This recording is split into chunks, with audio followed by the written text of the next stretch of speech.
My fiancé said, "After we're married, you're getting a vasectomy. I'm not ruining my body with your kids." I said, "Interesting." Canceled the wedding while she was at work. She came home to the ring on the counter and a note. "Not ruining my life with your demands." She called me 50 times. I never answered. Hey viewers, before we move on to the video, please make sure to subscribe to the channel and hit the like button if you want to see more stories like this. And if you have your own story to share, send it to me. My contact info is in the description below. I'd love to feature it in an upcoming video. Thanks. I never thought I would be the guy writing one of these. You read these stories and think, how did he not see the red flags? How was he so blind? But that's the thing about a really good con artist. They don't show you the red flags until the trap has already snapped shut. I'm 32, a structural engineer. I make good money, I own my home, and I'm debt-free. But more than anything, I've always been clear about what I wanted. My dad passed away when I was 12, and I grew up with a massive hole in my life where a father figure should have been. Being a dad wasn't just a nice-to-have for me. It was the blueprint for my entire life. I wanted the messy breakfasts, the baseball games, the scraped knees, all of it. When I met Sarah, 29F, 3 years ago, I didn't hide this. On our third date, I told her, "Look, I'm dating to marry, and I'm marrying to have a family. If that's not you, let's not waste time." She didn't just agree. She sold me a dream. She actually teared up. She told me being a mother was her ultimate purpose. She talked about how she was tired of the shallow party scene and wanted to build a legacy. For 3 years, she played the role perfectly. When we bought our house last year, she was the one who insisted on the 4-bedroom colonial in the best school district, even though it was at the top of our budget. "This room will be perfect for the nursery," she'd said, tracing her hand along the wall of the spare room. "South-facing windows. The baby will get so much light here." We even had names picked out. Caleb for a boy, Lily for a girl. I was hook, line, and sinker. I proposed 6 months ago, and she said yes before I even finished the question. That brings us to the wedding planning. Or rather, the financial trap I almost walked into. Sarah is in marketing, obsessed with image and status. She wanted the Instagram wedding of the year. I agreed to a $50,000 budget, which I was funding, but she had a specific request regarding the logistics. "Let me put the deposits and big vendor payments on my credit cards," she insisted. "I want the travel points for our honeymoon. You can just wire me the cash to pay off the balance a few days before the wedding." It made sense. We were a team, right? So, she started swiping. The venue, the florist, the photographer, the custom dress. She put about $35,000 on her personal credit cards over the last 2 months. The plan was for me to transfer the funds to her account next Friday, just before the final vendor deadlines. But about 4 weeks ago, the atmosphere in the house shifted. Sarah started spending more time with her college friend, Vanessa. Vanessa is 35, twice divorced, and bitter. Her entire personality revolves around hating toxic men and drinking wine at noon. Suddenly, Sarah was coming home late. She stopped talking about the wedding. She stopped talking about the future. When I bring up kids, like pointing out a cute dad and son moment at the park, she wouldn't smile anymore. She'd roll her eyes and mutter things like, "Ugh," loud, or "God, look at that mom. She looks exhausted." I chalked it up to cold feet. I thought maybe she was just stressed about the planning. I tried to be supportive. I cooked dinner. I rubbed her feet. I told her it was all going to be worth it. I didn't realize that she wasn't stressed. She was just done pretending. It all came to a head last Tuesday. I had come home early to cook her favorite meal, trying to reconnect. She walked in, tossed her bag on the counter, and didn't even say hello. She just poured herself a massive glass of wine and sat at the island, staring at me with a look I'd never seen before. It wasn't love. It wasn't even annoyance. It was contempt. "We need to talk about the Caleb and Lily situation," she said, her voice flat. I smiled, turning down the heat on the stove. "What about them? You want to change the names?" "No," she said, taking a sip of wine. "I want to change the plan. I saw my OBGYN today." I froze. "Is everything okay? Are you sick?" She laughed, a cold, sharp sound. "No, I'm not sick. But I'm also not going to be an incubator. I picked up some paperwork for you. Consider it an early wedding gift." She slid a glossy pamphlet across the granite countertop. I picked it up. Vasectomy, a guide to recovery and care. Attached to it was a consultation appointment card. In my name. For next Thursday. I don't understand, I said, looking from the paper to her. It's simple, she said, checking her nails. I'm not ruining my body for your ego. I'm not getting stretch marks. I'm not losing my career momentum. And I'm certainly not spending my 30s changing diapers. If you want to marry me, you're getting snipped. Next week. I stared at her. The woman who had cried about her ultimate purpose 3 years ago was gone. In her place was a stranger who thought she had me trapped. You're joking, I whispered. I'm deadly serious, she smirked. And don't look at me like that. The invitations are out. The venue is booked. You love me, and you're not going to blow up your life over a hypothetical child. So deal with it. She picked up her wine glass and walked into the living room, turning on the TV as if she hadn't just nuked our entire relationship. She thought she held all the cards. She thought I was too weak, too in love, and too financially committed to walk away. She forgot one thing.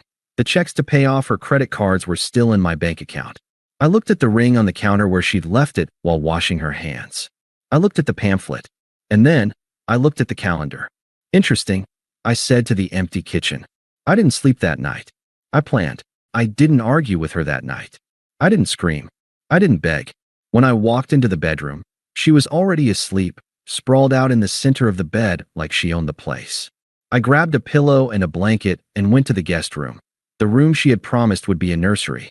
Lying there in the dark, I didn't feel heartbreak. Not yet. I just felt a cold, hard clarity.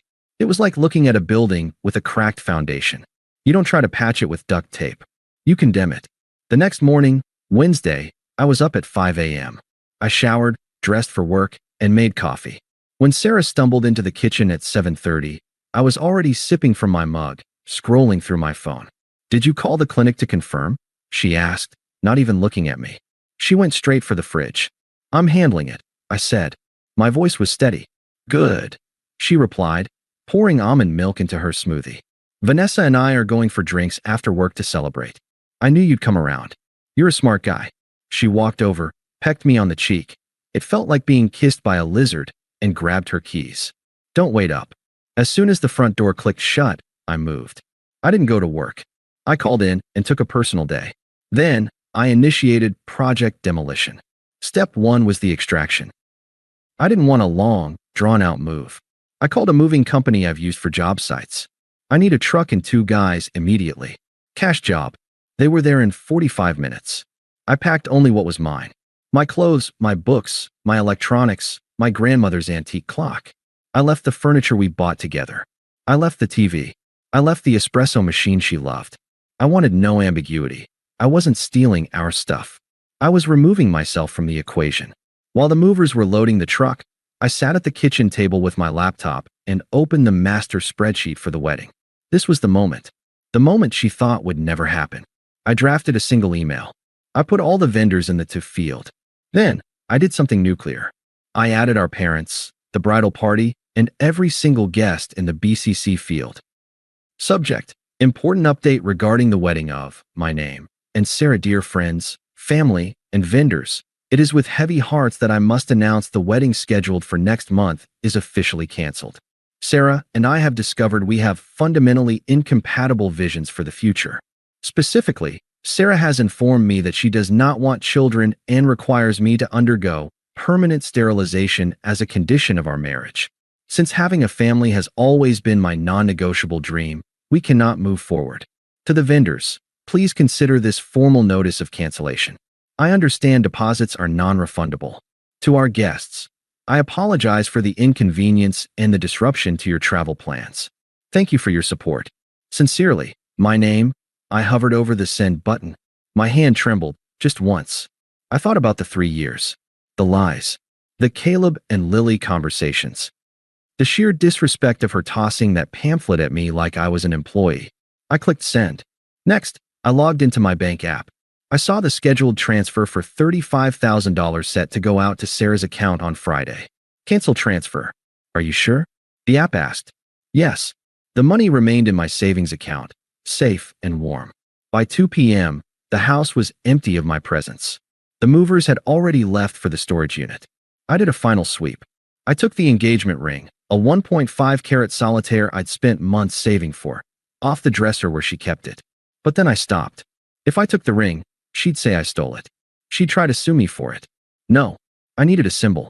I placed the ring on the center of the kitchen island, right next to that damn vasectomy pamphlet. I grabbed a Sharpie and wrote on the back of the pamphlet, "Not ruining my life with your demands. The wedding is canceled. The transfer is canceled. You're on your own."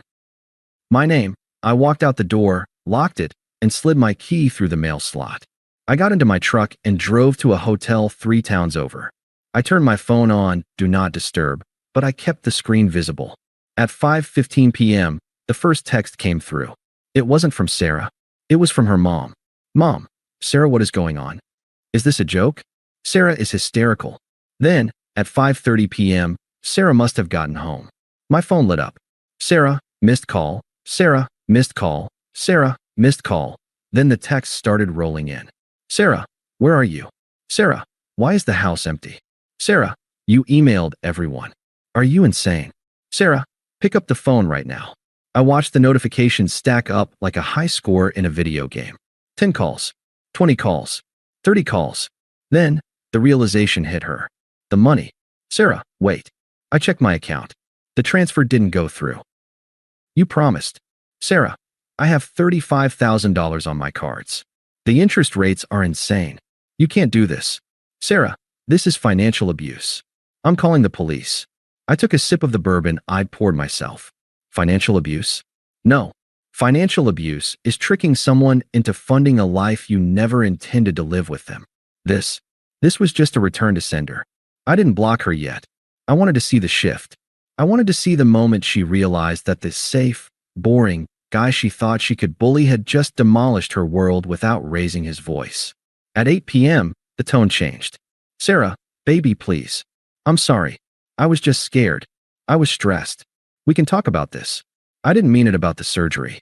Please come home. Sarah, I love you. Don't throw away 3 years over a fight. Sarah, Vanessa told me to be tough. It was her idea. She said if I was firm, you'd agree. I want kids. I do. Just come back." I laughed out loud in the empty hotel room, blaming Vanessa. Classic. I typed one response. I didn't send it to Sarah. I sent it to the group chat that included her parents, and my mom. "I am safe. The decision is final. Please do not contact me further. All communication goes through my lawyer from this point forward." Then, I blocked her number. I slept like a baby.